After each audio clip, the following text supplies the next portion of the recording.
Hey mama, welcome to another episode on the One Income Family podcast.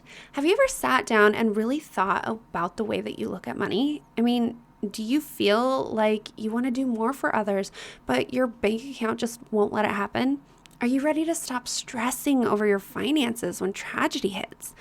I am sure that just like me, some of these questions may have hit you hard.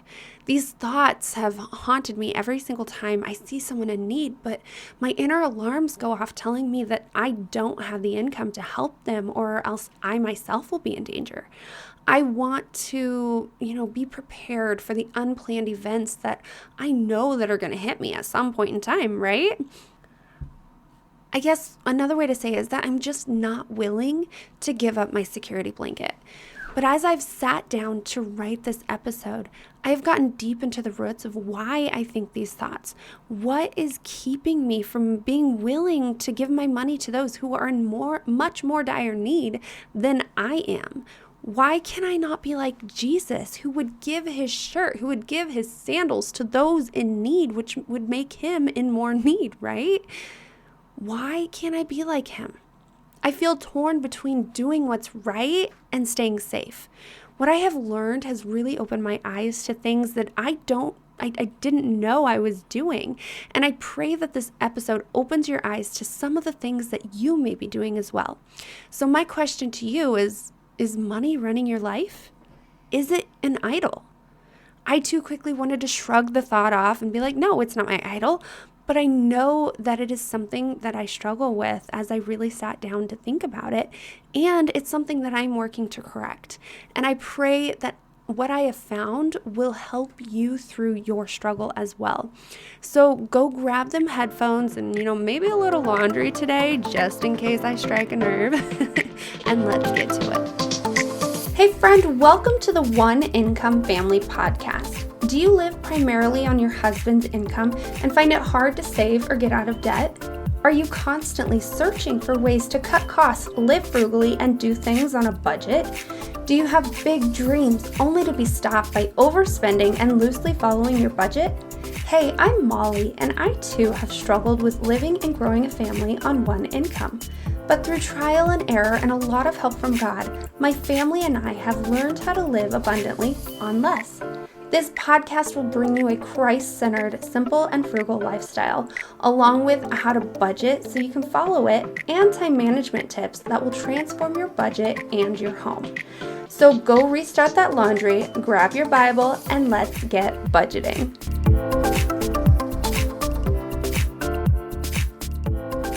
How often do you find yourself throwing away the plan all because you struggle to stick to your budget?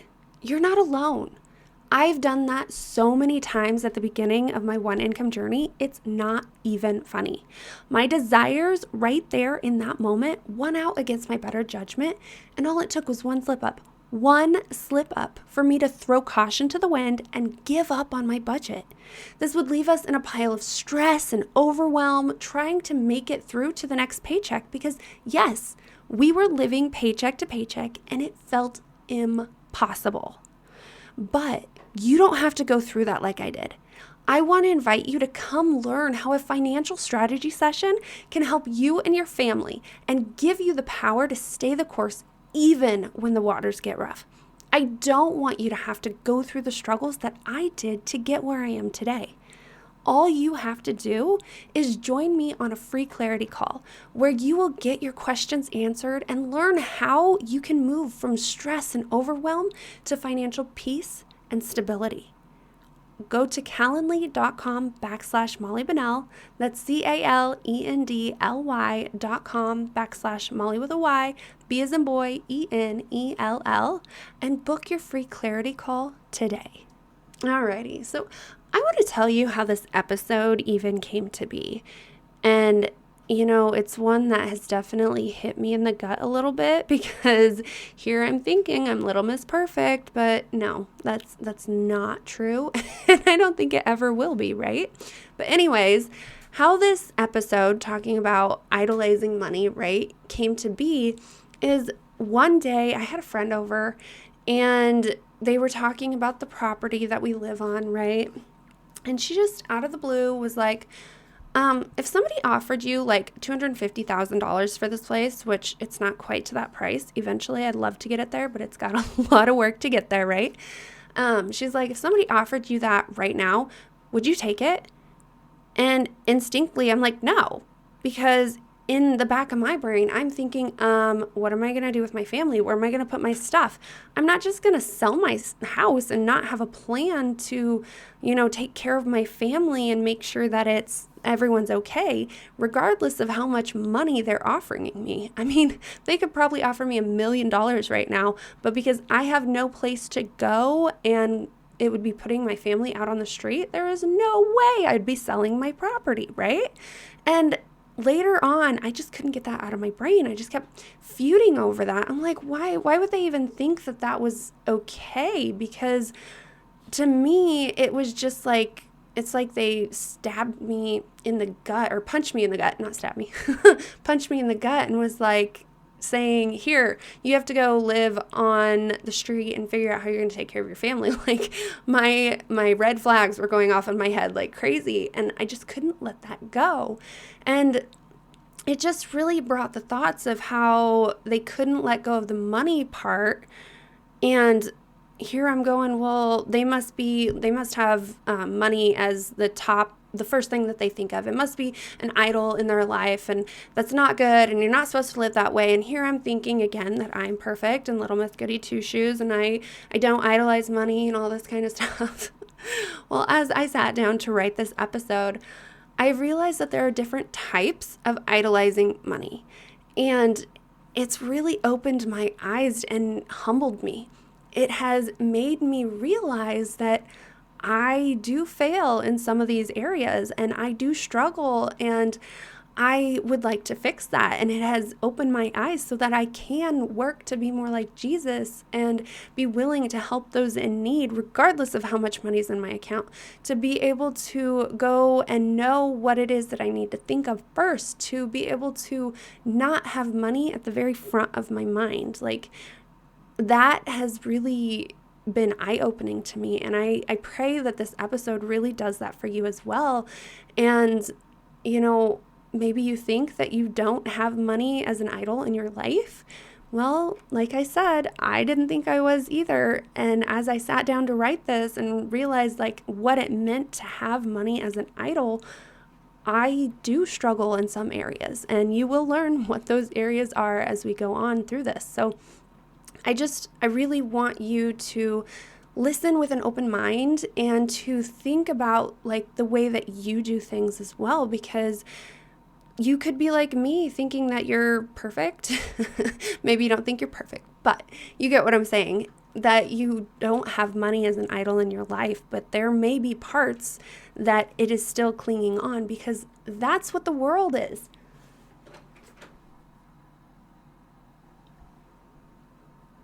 That's what happens in this broken world. Money is the first thing that everyone thinks of. It's the first thing that everyone goes to, especially if you're not a Christian.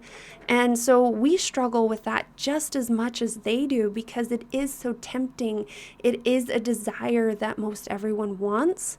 And that's something that we need to figure out how to juggle and how to just give it up to God so that He can lead you instead of trying to do it ourselves. So before I go down a soapbox, let's jump into the things that I learned and found as I was sitting down and writing up this episode that really just, there are like 3 categories that I have pretty much that have really opened my eyes to the types of idol. I can never say the word. I always want to say adultery, but that is a total different thing. It's idolatry. There we go. Don't expect me to say that word later on. But there are 3 types or like areas that really I've realized in this as Okay, I'm going to stop tripping over my tongue and just go into my 3 categories that I have figured out, because that's what I'm just trying to spit out. Anyways, so the first category of idolizing money that I have found is the one that I kind of struggle with the most. And that is that I put my trust in money and I go to it first. So you go to money essentially for your choices. So I was focused on being more frugal. I was focused on being more cheap. I was focused on the feeling of security because I didn't have enough money, which I say in air quotes, in the bank account to make me feel like I was safe, to make me feel like I could make these choices, these decisions that were either big decisions or maybe small decisions. It could be the same thing like earlier when I was talking about giving money to those in need. I didn't want to give that money because I thought, like, I was living in that scarcity mindset thinking that I didn't have enough money. And if I gave that money away, what was I going to do? Because I'm sitting here in this spot thinking that the only two things in this equation are me and money. I was not putting God in that equation, and I had put all my trust in money. And by putting all my trust in money, I was failing in so many areas. And there are so many areas that money can't solve, so many problems that money can't solve. And by putting my trust in money, I'm failing right away at everything pretty much, right? So that's one thing that I've really opened my eyes to, is the fact that I do trust God. However, when it comes to financial things, I do struggle with not going to Him first. And that's why I am going to have a later episode where I talk about, how to make these financial decisions. Because as I was writing up this episode, it has really helped me to realize how I should be making these decisions instead of how the world wants us to make these decisions. And so that's why I wanted to share the other aha moment that kind of came to me, which is, again, going to be at a later date. But it's just, we don't want to go to money first. If you're going to money first, that means that your family, that means that God, that means that everything else that you hold dear and that is important to you is not important to you, because money is. Like, whether you have enough money, whether it's a security thing, whether it's a just desire to want more, there's so many reasons why you may have trust in your money instead of other things around you. And we want to use money as a tool instead of as a thing that we cling to because we think that it's going to keep us safe. But if we would lose all of our money tomorrow, what would you do? Would you be freaking out trying to figure out how to do it? Or would you be saying, okay, God, what are we going to do? Tell me the next steps I need to take just to be able to care for my family, regardless of if I don't have actual finances to take care of them, right? So just because we may not have money does not mean that we are not going to be able to make it through whatever season that is. And not having money could mean, like, maybe you're used to getting 100,000, well, you're knocked down to 50,000 a year, right? Or maybe it could be knocked down even more to like 20 or 30,000 a year, and you're just really trying to figure it out. Or it could be down to nothing completely. But there are still ways that you can move forward and you can live and you can have a joyful life, because the money in your account does not decide how joyful you live your life. That is a heart posture, which leads me into the next thing. The next category of idolizing money is you pretty much have a negative heart posture because you trust money first. You go into having a negative heart posture, which essentially what I'm saying is, instead of being willing to give to those and having a joyful heart, you have those sin attributes that money brings out. And it makes you into a person that you don't want to be. Things like boasting. Like when you get something new and you're like, ha ha, I got this, and you don't have it, ha ha. Kind of like the nana and a boo-boo kind of thing, right? Which, I mean, there's also a fine line between boasting and celebrating. So you may think that you're celebrating, but you want to check yourself and make sure that you're not boasting about the fact that you were able to get something, and instead you're trying to share it with somebody else in a negative way that maybe you're not trying to get it to come out that way, but that's the way it's coming out, right? So definitely check yourself when you go to celebrate or boast, right? Just to make sure that you're not coming off in the wrong direction. Another attribute that can be negative and cause a negative heart posture is that you're worried more about yourself than others. That's me. That was me, when I was talking about the feeling of security and the fact that I don't want to give money if I feel like I'm not going to be stable in my finances, right? Which is something that I need to work on because, yes, we're supposed to know how to manage our income and steward our finances for the benefit of God, but that doesn't mean that we get to keep it. Like when God brings us somebody who needs help, we're supposed to give them whatever we have, including the shirt off our backs, which may be extremely hard to do, but it's what He wants us to do. And when we have that tight grip on our finances, like we're not going to let go, then it's selfish. That is the selfish desire that we need to figure out how to let go of so that we can do right in the eyes of the Lord and have a better heart posture that brings joy instead of fear and that scarcity mindset. Another thing that having money as an idol in your life can come out of is sinning and doing wrong just to get more. So we can have this craving, this strong desire to get more money and more and more and more and more and never be satisfied, even if we're like a billionaire. We can never sometimes be satisfied if we have money as an idol in our life. And it can make you, lie and sin when it comes to cheating the system or like taxes. You could do fraud with taxes, right? There are so many things that this desire of more and this desire to be cheap instead of doing like paying what you're supposed to pay, what it's worth, you can just get this negative feeling that just brings out the worst in you and you just do what's wrong instead of what's right because you have that longing and that desire for more income. Another thing that comes from it is jealousy. Like you see that somebody else has something that you don't have and you just get jealous, which can bring out like negative attributes where you're just like mean to them or bad in your attitude towards them because you're jealous and you want it. It can also bring like this comparison mode where it brings you down and you're not joyful because you're seeing that somebody else has something that you don't, and so you just get depressed and sad because you have nothing to show for what you make. There are so many ways that jealousy can bring out these negative attributes as well.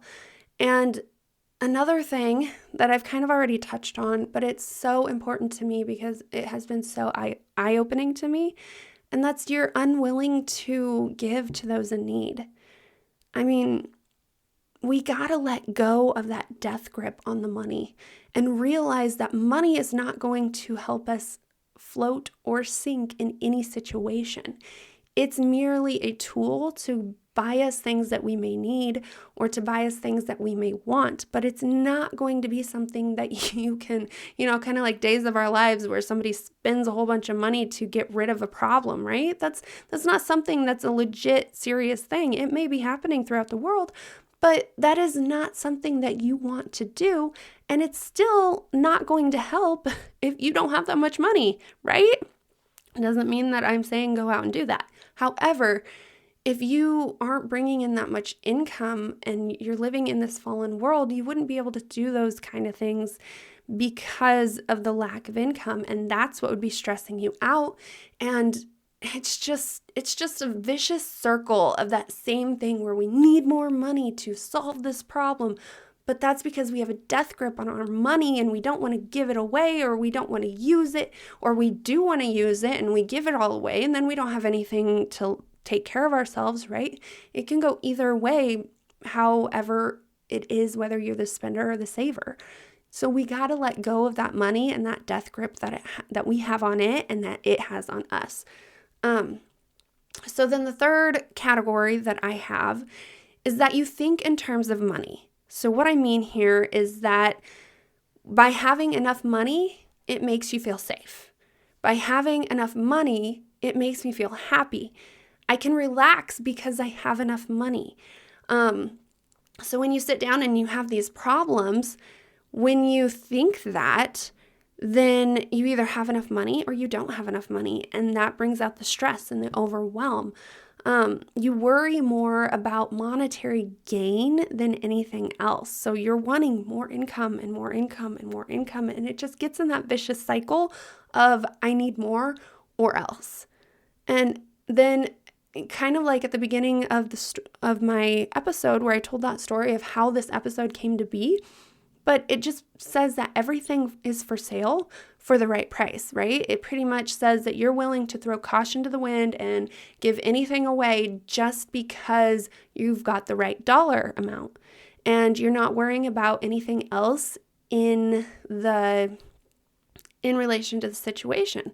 Like when I was thinking about, well, what are we going to do? Like, what's my family going to do? Where are we going to live? How am I going to take care of my family? Like all that kind of stuff. Where am I going to put all my stuff? Because I got a lot of stuff, right? And it was just problems that I didn't want to think of that in the moment felt like money was causing. But if you're thinking in terms of money's not going to cause the problem. It's going to be like, yes, I want the money. I want as much money as I can possibly get. So let's sell it and we'll figure the rest out as we go. I'm not that kind of person. I like to have a plan. And so that's why those are like the three areas that I really, when I sat down to think about this, got to realizing what like idolizing money meant. And I know that it has really opened my eyes. I hope that it opens your eyes. I want you to realize though that money is not the problem. Money is pretty much just a tool that is there, and it's just a paperweight essentially. It's got no real value to it. Like, yes, you can buy things to it, but when you think about it, money itself, we aren't attached to it like we are something that is special to us, like we are our children, like we are our husband. But if you allow yourself to be attached to it like that, then it's a heart posture. Idolatry, that's the wrong word again. Idolatry, there we go, got it, is a heart posture. And even though we may struggle with like having an emergency savings and needing to have that for that situation, because I do suggest having that there in times of need, because I'm sure at some point in time there will be a situation where we need to use that emergency fund. But we also need to not be holding on to it so tightly that we let go of God, that we don't seek Him first and steward the money the way He gives us. And when He asks us to give that money away, we need to be willing to do it. We need to be willing to obey. And that's how you'll know if you are idolizing money and listening to it and what it is asking you to do, or if you're listening to God, is when God calls you to do something, are you willing to do it? Are you willing to give up that money, that feeling of security, because He asked you to? Or are you too scared? That's deep right there. Like, are you too scared? Are you scared to let go of that money? Or are you willing to just give it away without a second thought? I personally, I'm too scared. I am struggling and working on not being at that point. That is why I created that account. I think I've told you about it, but I've created an account that's called a giving account so that I can be willing to give that money away. However, if there's a situation where God's like, I need to give more than what's in that account, I need to be willing to do that. I need to be willing to drop everything and let Him have the money and do with it as He please to further His kingdom, because I know that He will take care of me even if I don't have the income. And even though I know that, I still struggle with control, right? Because that's an attribute of the world. That is the sin inside of us trying to come out and take control. And I want you to know that this is okay. Like, you are not alone, and it is hard to get through this, but it is possible. I know it's possible. I have been making leaps and bounds in this area, and I know that you can as well. So I just really hope that this has opened your eyes to maybe the types of idolization that you may be struggling with, and that there is a way to get through it, and also that you're not alone. So reach out if you need help. Come over to the free Facebook group, or just message me or email me if you want to make it a one-on-one thing and not share it with everyone, right? Because it can be very scary to share this stuff and to be raw and open. So definitely, if you would like help in these areas, reach out to me, because I'd love to help you.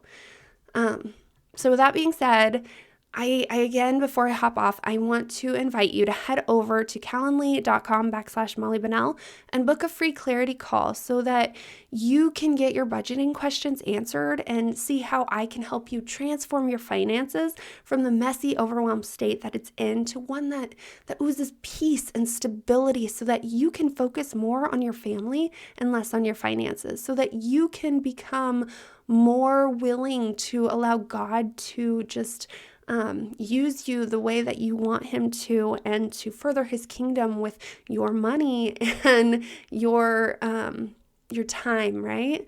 So go to calendly.com/Molly Bunnell. That's calendly.com/Molly with a Y, B as in boy, ENLL. And with that being said, I will see you all next Tuesday on another episode on the One Income Family Podcast.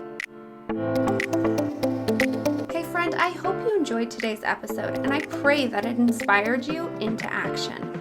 If so, would you take 30 seconds and share it with that friend who also lives on one income and wants to learn how to live abundantly on less? Also, please leave a quick review for the show. It lights me up to know this podcast is helping you, and it helps get the show out there to other mamas in need. All right, well, it's time to go play with the babies, so I will meet you back here on Tuesday for another episode. Peace and chicken grease, mama.